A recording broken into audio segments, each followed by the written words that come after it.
사도행전 20장 7절부터 16절 저하고 한절씩 교대로 봉독합니다.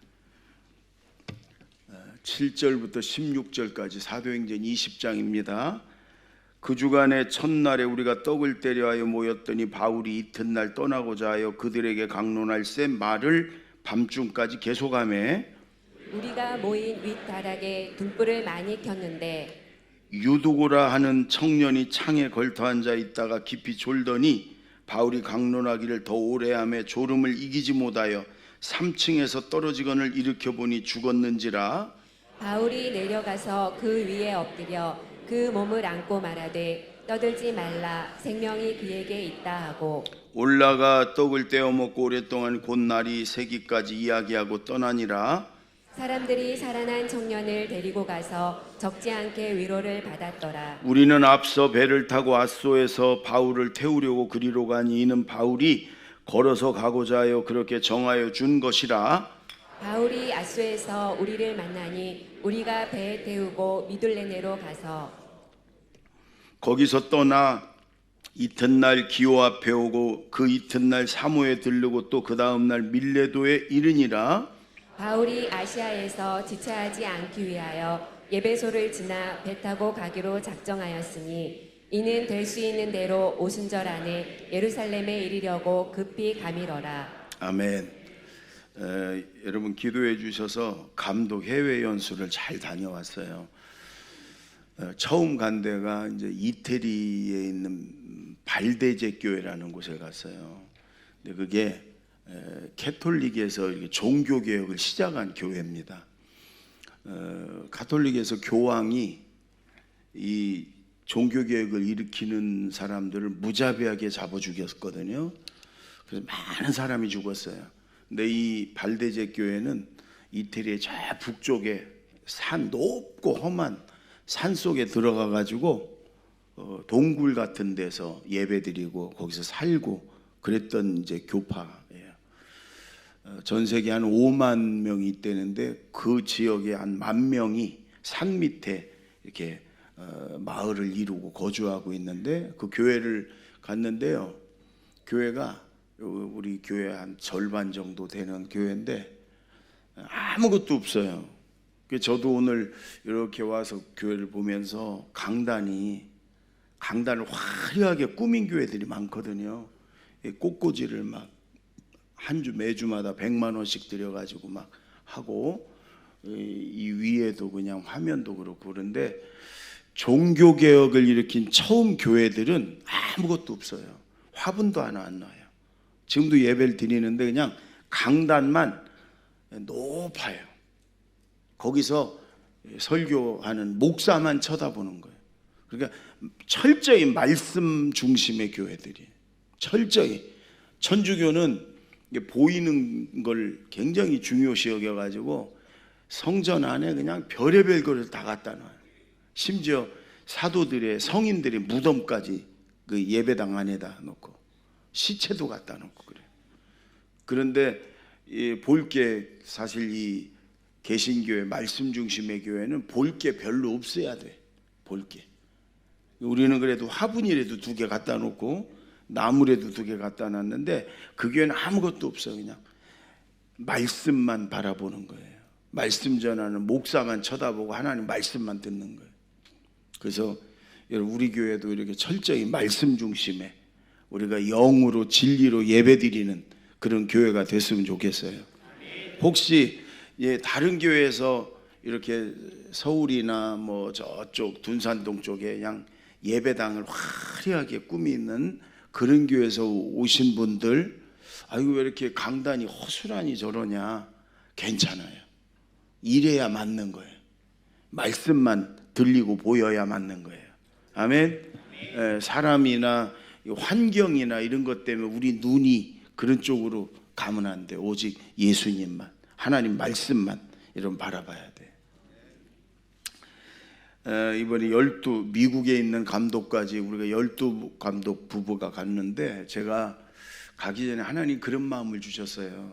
가가지고 잘 좀 섬겨야 되겠다. 대접을 받으려고 하는 게 아니라 좀 잘 제가 대접해야 되겠다. 말이라도 한마디라도 좀 그들을 존중하고 좀 그들을 높여주고 이래야 되겠다. 그런 마음으로 갔어요. 근데 다른 분들도 그런 마음으로 온 것 같아요. 그래서 오히려 제가 대접을 하려고 했는데 대접을 더 받으면서 비행기가 14시간을 갔는데요. 의자가 좁고 힘들어요. 그런데 한 분이 맨 앞에 자리를 끊어서 돈을 더 주고 끊었어요. 근데 제가 몸이 불편하고 힘들다고 그러니까 그걸 흔쾌히 양보를 하셨어요. 14시간 가는 동안 그냥 넓은 자리를 양보해 줘가지고 오고 가고를 그래도 좀 편안하게 갔다 올 수 있었어요. 그것부터 시작해서 모두가. 그러니까 제가 이렇게 섬기고 좀 대접하고 그러려고 그런 마음을 가지고 갔더니 하나님이 모두를 그런 마음을 줘가지고 아주 분위기가 좋았어요. 그래서 우리가 어디를 가든지 뭐 예배를 드려 가든 사람들하고 우리가 모임을 가고 뭐 이번에 10월 말에 우리 또 그때 가서 얘기를 내가 하려고 그러는데 이스라엘 성지순례 가잖아요. 그런 분들이 여러분 이번 추석도 마찬가지예요. 우리가 사람들이 모여 있는데 갈 때 내가 예수님처럼 내가 섬기러 가야 되겠다. 내가 그들을 잘 대접하러 가야 되겠다. 내 말 한마디라도 그분들을 기쁘게 그렇게 해야 되겠다. 존중하게 그러고 가야 되겠다. 이런 마음을 가지고 가면 하나님이 우리에게 더 큰 은혜와 축복을 주세요. 아멘. 예, 금요일 날 와서 금요일 날 이제 철야 기도를 할 때 제가 말씀을 이렇게 묵상을 하는데 솔로몬이 1000번제를 하나님 앞에 예배를 드리잖아요. 근데 1000마리의 소를 끌고 와가지고 하나님 앞에 번제를 드린단 말이에요. 그게 우리는 1000마리면 돈이 얼마냐? 왕이 그래 번제를 1000번을 드리냐? 그런 거에 관심인데 하나님은 그 왜 드렸냐? 어떤 마음을 가지고 하나님 앞에 1000번이나 예배를 드렸냐? 그게 중요해요. 근데 솔로몬이 하나님을 사랑해서 자기 아버지 다윗에게 은혜 베푸신 그 은혜가 감사해서 부족하고 부족한 나를 왕으로 세우신 그 은혜가 감사해서 하나님을 사랑해서 하나님을 감사해서 그래서 그런 예배를 드린 거예요. 그러니까 하나님이 꿈에 나타나셔서 네 소원이 무엇이냐? 네가 원하는 거 내가 다 들어줄게. 이렇게 말씀하시는 거예요. 오늘도 우리가 예배 드리러 왔잖아요. 주일 예배 드렸어. 참석했어. 그게 중요한 게 아니에요. 어떤 마음, 어떤 자세로 드렸냐? 하나님을 사랑해서 나를 용서해 주시고 기다려 주시고 십자가의 보혈로 나를 구원해 주신 하나님 은혜가 감사해서 아멘. 하나님을 사랑해서 하나님께 너무 감사해서 내가 오늘 이 예배를 최선을 다해 드립니다. 이렇게 드릴 때 오늘 여러분 꿈에 하나님이 나타나실지도 몰라. 꿈에 네 소원이 뭐냐? 아파트 당첨이요, 분양 이런 게 아니고 솔로몬처럼 그것조차도 하나님을 감동시키는 그런 소원을 좀 말씀하면 하나님이 그래 내가 네가 원하는 것도 주고 네가 원치 않은 부귀와 영화도 내게 주리라 그러실 거예요. 하여간 하나님을 사랑하는 마음, 하나님께 감사하는 마음으로 우리가 오늘 예배에 성공하시기 바랍니다. 자, 우리가 읽었던 말씀 중에 9절을 한번 읽어볼게요. 9절 다 같이 시작. 유두고라 하는 청년이 창에 걸터 앉아 있다가 깊이 졸더니 바울이 강론하기를 더 오래 하매 졸음을 이기지 못하여 3층에서 떨어지거늘 일으켜 보니 죽었는지라.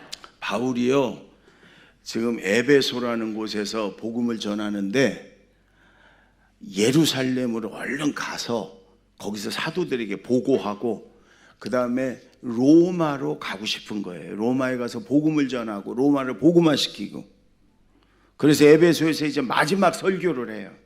그러니까 사람들이 많이 모였지. 바울이 오늘 마지막 저녁 설교를 하니까. 그런데 마지막 설교니까 바울도 말이 길어지는 거예요. 설교가 길어지는 거예요. 이제 이거 끝나면 이제 예루살렘 갔다가 로마에 가면 여긴 다시 못 오거든요. 다시 못 봐.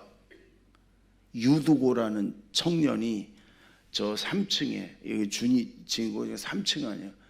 사람이 가득 찼으니까 창문에 걸터 앉아서 이제 설교를 듣다가 너무 졸린 거예요. 설교가 길으니까.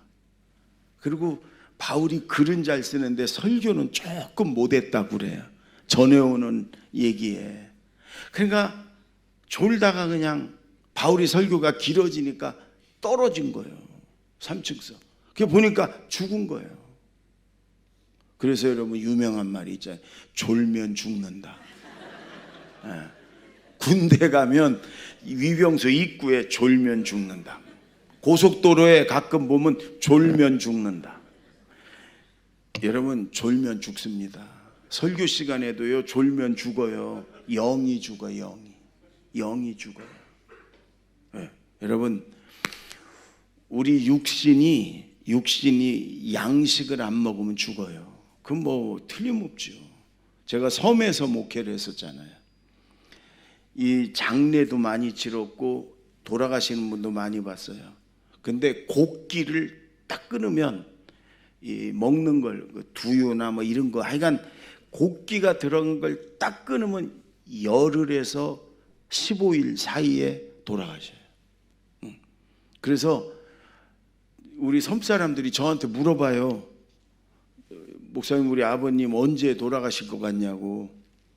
내 의사도 아닌데 나한테 물어봐요. 그러면 이제 모든 곡기를 끊은 적이 물만 조금씩 마시고 이런 게 얼마나 됐냐? 열흘쯤 됐습니다. 그러면 며칠 안 가실 거다. 준비해야 된다. 나 이렇게 얘기를 해요. 그러니까 양식을 끊으면 죽어요. 영의 양식도 마찬가지예요, 여러분. 영의 양식을 육신이 살아있으니까 살아있는다고 생각하지만 영의 양식이 끊기면 영이 죽어 하나님과 교통이 안 돼요. 근데 영의 양식이 말씀이란 말이에요. 일주일에 주일날 한 번만 예배 드리는 분들, 집에서 성경 한 번 안 피는 분들, 그런 분들은 지금 죽지 않을 만큼만 먹고 있는 거예요. 지금 죽지 않을 만큼만. 그런데 일주일에고 30분 설교 말씀 영의 양식을 먹는데 그 시간에 졸아. 그걸 못 먹는 거예요. 그 죽는 거지. 따라해보세요. 졸면 죽는다. 아, 졸면 죽는 거예요. 진짜 육신인도 죽지만 영이 죽는 거예요. 그래서 잘 들어야 돼. 말씀을. 우리 교회는 조는 분이 별로 없어요. 왜냐? 내가 깨우잖아. 어떤 때 이름도 부르잖아. 막. 눈뜰하고 막 그래. 근데 우리 한국교회 목사님들은 다 사랑이 많아서 깨우질 못해요. 또 하나는 무서워서 못 깨워. 막 깨우고 이름 부르면 막 성남교회로 가잖아. 그러니까 못하는 거예요. 막 나중에 승질 부려. 자는 사람 깨워봐 승질 부려요. 근데 저는 목사님들한테 깨우라고 그래. 깨우라고. 설교를 잘해서 성도들이 졸리지 않게 하면 좋지만 그렇지 못하면 깨우기라도 해라. 그것도 안 되면 빨리 끝내라. 시작하자마자 끝내버려. 줄 새도 없이 막. 한국교회 지금 가장 큰 문제가 제가 볼 때는 설교 시간에 성도들이 조는 거예요. 성도들이 너무 많이 졸아요. 제가 안식달 뭐 이러면 다른 교회 가서 예배를 드려보잖아요. 졸아. 그러면 목사들이 깨워야 되는데 깨우질 않아. 그냥 졸고 자고 있는 데다가 벽에다가 그냥 전하는 거예요. 나는 그게 목사들 죄 짓는 거라고 생각해. 그래서 제가 후배들한테 깨워 이름 불러가며 깨워. 성남교회도 가도 깨워. 막 그렇게. 여러분 말씀을 들으면서 하나님의 음성을 들으세요. 하나님의 음성이 두 가지. 기도하는 중에 하나님이 내게 말씀하세요. 그러니까 기도를 나 혼자 그냥 떠들지 말고 들어라 그러잖아요. 듣는 기도를 해라. 기도할 때 들어라. 김현미 집사님이라는 분이 계신데 이분이 시어머니가 옛날에 그런 시어머니 많았잖아요. 못된 시어머니. 그냥 이 며느리를 그냥 들이잡는 거예요. 막 억지를 부려가면서 막 그러는 거예요. 다 참았어. 예수 믿으니까 다 참고 견뎠어. 도저히 못 참겠는 거예요. 그래서 교회 가서 기도하면서 하나님 앞에, 하나님 왜 나만 참아야 돼요? 나만 왜 용서해야 돼요? 나만 이렇게 죽고 싶을 정도로 견뎌야 돼요? 그랬더니 하나님이 기도하는데 그러시더래요. 나는 너한테 참으라고 한 적이 없다. 그러시더래요. 그래가지고 이제 한 번은 시어머니가 또 막 억지를 부리며 막 상식 이하에 막 그냥 막 들이퍼붓는데 하나님이 참지 말라고 그랬잖아. 그래갖고 막 같이 대들었대. 어머니 그게 지금 말이 되는 소리냐? 어머니 왜 나한테만 그러냐? 나도 우리 친정 부모님한테는 소중한 딸이다. 어머니 딸이한테 그렇게 할 수가 있냐? 이러면서 막 그러고서 나와버렸대. 교회로 갔대. 갈 데가 없어. 교회로 왔대. 교회 와가지고 앉아있는데 막 그렇게 눈물이 쏟아지더래. 그래서 하나님 앞에 무슨 기도인지도 모르고 막 한 2시간 동안 울면서 기도했더니 하나님이 그러시대. 이제 가라. 그러더래요. 그래서 집에 와서 시어머니한테 어머니 죄송해요. 그랬더니 시어머니도요 아무 말도 안 하더래. 근데 그 다음에 또 시어머니가 뭐라고 그러면 또 하나님이 참지 말라고 그랬잖아. 그러니까 또 막 할 말하고 막 그러니까 시어머니가 나중에는 자기도 잘 미안하다고 그러고 그 다음에 억지를 안 부리고 또 서로 서운한 거 얘기하고 그래서 시어머니하고 완전히 회복이 됐대. 이제는 한통속이 돼서 시어머니 때문에 서운한 거 상처받고 이런 게 없다는 거예요. 이렇게 설교를 할 때 여러분 좋아. 하나님의 음성 들렸다. 이번 추석 때 내가 한판 붙겠다. 시어머니한테. 이렇게 음성을 잘못 들으면 큰일 나는 거예요. 근데 틀림없이 기도하는 중에 하나님의 음성이 들려요. 내 생각 속에. 또 하나는 말씀을 듣는 중에 성경을 읽을 때나 큐티 묵상할 때나 또 설교 말씀을 들을 때 내 기도 제목이 해결도 되고 응답도 주시고 이래야 되겠다는 하나님의 그런 마음도 주시고 하나님의 음성이 들려요. 그러니까 졸면 못 듣지요. 졸지 말고 여러분 하나님의 음성을 들으시기 바랍니다. 그리고 순종하시면 하나님의 축복이 틀림없이 있습니다. 하나님의 은혜가 여러분 있습니다. 설교를 들으며 말씀을 들으며 하나님의 음성을 듣는 저와 여러분 되기 바랍니다. 아멘. 또 10절을 보세요. 10절 다 같이 10절 시작. 바울이 내려가서 그 위에 엎드려 그 몸을 안고 말하되 떠들지 말라 생명이 그에게 있다 하고. 여러분 떨어지니까 그 수백 명에 모인 사람들이 갑자기 막 두렵기도 하고 어떻게 해야 될지도 모르고 죽었으니까 청년이 유씨들은 특히 설교할 때 졸문한데 유씨 성을 가진 두고가 죽었잖아요. 그러니까 바울이 얼른 가가지고 그 위에 엎드려 아는 거예요. 그리고 기도했죠. 그랬더니 하나님이 살려주셨어요. 어떤 사람들은 성경을 이렇게 비판적으로 보는 사람은 뭐 죽기는 뭘 주고 떨어져 기절했다가 깨난 거지. 여러분 그런데 이 사도행전을 기록한 사람이 누가잖아요. 누가는 의사입니다. 의사가 볼 때 죽은 거예요. 죽었다고 그랬고 바울이 가서 안고 기도하니까 살아난 거예요. 의사가 판정을 내린 거예요. 죽은 거 바울이 살린 거예요. 여러분 교회는 이렇게 살리는 곳이에요. 살리는 곳. 그래서 그 청년이 살아나니까 거기 모인 수백 명이 적지 않은 위로를 받았다. 큰 위로를 받았다는 거예요. 하나님이 살려줬다는 걸 알고. 교회는 살리는 곳이고 이렇게 위로하고 격려하고 위로가 넘치는 곳이 교회입니다. 여러분 교회는 살리는 곳이에요. 우리가 말로도 사람을 죽일 수도 있고 살릴 수도 있잖아요. 위로를 주기도 하고 상처를 주기도 하잖아요. 교회는 천국의 지점이고 우리 모두는 하나님의 식구들 가족이에요. 그래서 교회는 살리는 곳, 위로하고 격려하는 곳. 교회는 그런 곳이 돼야 돼. 아멘. 죽이는 일 하지 마세요. 교회 와서 말 함부로 하지 마세요. 상처 주는 말 하지 마세요. 남에게 낙심케 하는 말 절대로 하지 마세요. 위로해주고 격려해주고 사랑해주고 도와주고 좀 감싸주고 덮어주는, 여러분 그게 교회예요. 아멘. 세상이 얼마나 악하고 힘들어요. 상처받고 스트레스 받고 교회 와서 위로받고 격려받고 위로를 얻고 사랑을 받고 그래야 되는 거예요. 여러분 초대교회는 제가 여러 번 얘기했지만 처음 초대교회 예루살렘가 생겼을 때 70% 어떤 학자는 그래 70%가 노예였다는 거예요. 노예, 종들, 노예. 당시 노예 종들은 주인들에게 엄청 두드려 맞았어요.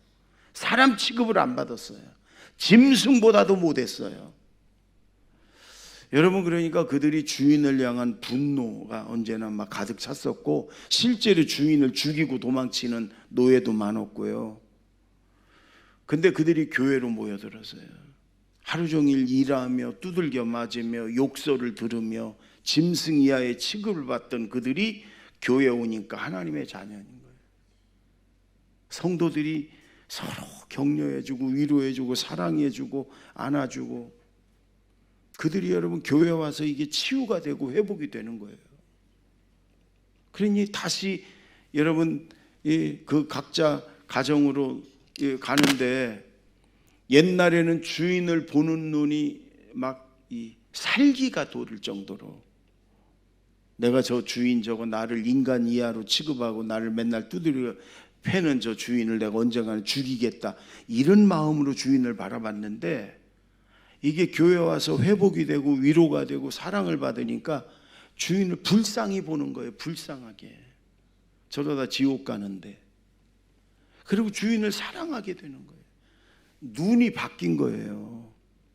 그 주인들이 이상하다? 보니까 교회를 다니는 거예요. 노예를 따로 주인들이 교회를 오게 됐어요. 그래서 교회에서 말씀을 듣고 하나님의 은혜를 얻고 그들이 구원을 받으니까 종들을 이제는 형제로 보는 거예요. 자식으로 보는 거예요. 그래서 종들을 풀어주는 거예요. 자유를 주는 거예요. 근데 그들이 안 나가.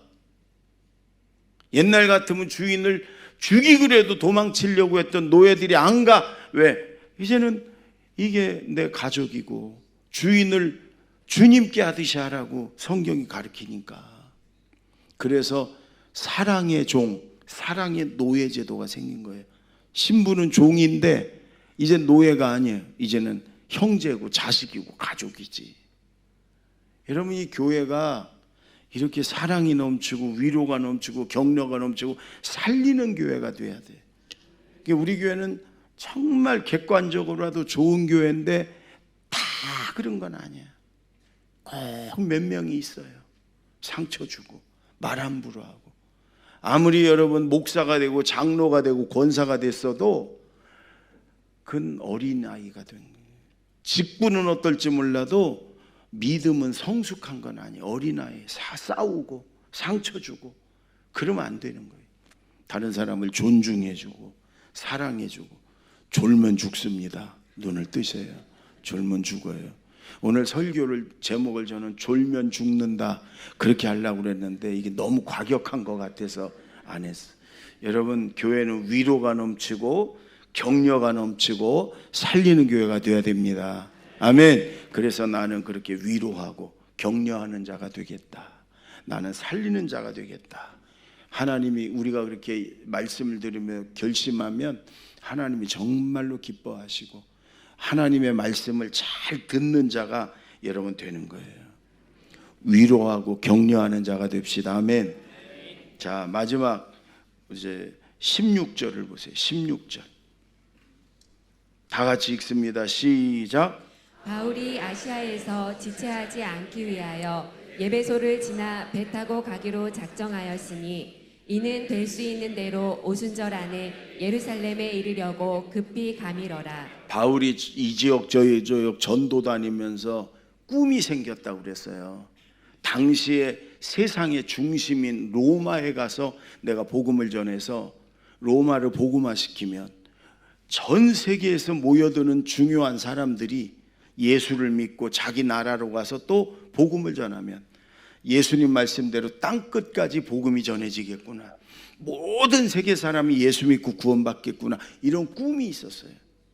그래서 자기가 섬기는 안디옥 교회로 가지 않고 예루살렘, 사도들이 있는, 베드로와 사도들이 있는 예루살렘으로 가서 보고하고 거기서 정식 선교사로 파송받아 가지고 로마에 가려고 지금 마음이 급한 거예요. 막 그래, 오늘 이 말씀을 보면 바울이 막 급하게 막 지체하지 않고 빨리 예루살렘 간 다음에 로마에 가서 복음 전하려고. 바울의 마음속에는요, 주님이 주신 사명을 제대로 감당하고 한 영혼이라도 더 구원받고 천국 가게 하고 한 영혼이라도 복음을 전하려고 아주 그 급한 마음이 있었어요. 여러분은 지금 마음에 어떤 급한 마음이 있어요? 혹시라도 죄질러 가는데 급한 마음이 있는 건 아닌지, 내 육신을 만족하기 위해서 막 급한 마음이 있는 게 아닌지. 여러분, 우리도 오늘 바울처럼 주님이 내게 맡겨주신 사명을 감당하기 위해서 좀 급한 마음이 있었으면 좋겠어요. 복음을 전하기 위해서 급한 마음이 좀 있었으면 좋겠어요. 이제 이번 주간이 명절 주간인데, 여러분, 이 명절이 되면 좋은 사람들도 있겠지만 반가운 사람 만나고 부모 형제 만나고 막 빨리 왔으면 하는 마음이 있겠지만, 주부들은 대부분 좀 부담감이 많이 가고 명절 때마다 힘들고 뭐 그런다고 그래요. 또 여기저기 선물 드리고 그러려면 또 저 경제적인 부담도 생기고 그런다고 그래요. 근데 저는 제가 가끔 그런 말씀 드리지만, 명절을 좀 이렇게 사랑을 전하고 복음을 전하는 그런 기회로 삼았으면 좋겠다. 혹시 가족 친척 중에 예수 안 믿는 분이 있으면 여러분, 이번에 또 그렇게 해보십시오. 첫째, 그 사람의 이름을 불러가며 기도하십시오. 기도하세요. 성령이 그 마음을 열어달라고, 하나님이 그 마음을 만져달라고, 예수님을 향해 마음을 열게 해달라고 기도하세요. 하루에 한두 번씩 꼭 그 이름 불러가며 짤막하기라도 기도하세요. 성령이 틀림없이 그 마음을 만져주실 겁니다. 두 번째는 조그만 선물을 준비하세요. 손수건 하나라도, 양말 하나라도 그 예수 안 믿는 사람 위해서 선물을 준비해요. 그리고 이제 여러분, 명절에 가서도 조금 일찍 가서 힘든 일, 굳은 일 있으면 열심히 하고, 얌체 되지 마라, 그거예요. 얌체 노릇하지 마라. 그리고 이제 같이 밥을 먹고 조금 시간 여유가 있을 때 그 선물을 전달하면서, 내가 너를 위해 기도 많이 했다, 내가 당신 위해서 기도 많이 했다, 하나님이 도와주실 거다, 내가 예수 믿어서 이렇게 살아났고 행복하고 하나님의 축복이 있다, 예수 믿으세요, 예수 믿어라, 하나님이 도와줄 거다. 짤막하게라도 그렇게 격려하면서 예수 믿으라 그러면 성령이 역사하세요. 하나님이 틀림없이 도와주세요. 아멘. 가서 그냥 명절에 예수 믿는 사람 제발 얌체 노릇하지 말고 좀 내가 베풀고 섬기겠다, 내가 일도 더 많이 하고 내가 내놓는 거 있으면 더 많이 좀 내놓고 선물도 주고 그러면요, 하나님이 갚아주세요. 하나님은 갚으시는 하나님이에요. 아멘. 따라해 보세요. 갚으시는 하나님. 그래요, 여러분. 여러분, 오늘 바울처럼 영혼을 살리고 복음을 전하고 그런 것에 좀 급한 마음이 좀 있었으면 좋겠어요. 이번 명절을 이렇게 사랑을 전하고 또 복음을 전하고, 그래서 하나님을 기쁘시게 하는 명절로 내가 꼭 그렇게 지내야 되겠다. 그러면 여러분, 막 명절에 막 스트레스 받고 지금부터 부담감 그러지 않아요. 하나님이 평안한 마음도 주시고 하나님이 은혜도 주시고, 또 그렇게 하면 하나님 반드시 갚아주세요. 아멘. 영혼을 구원하고 복음을 전하는데 급한 마음을 바울처럼 갖는 저와 여러분이 되길 바랍니다. 기도하겠습니다.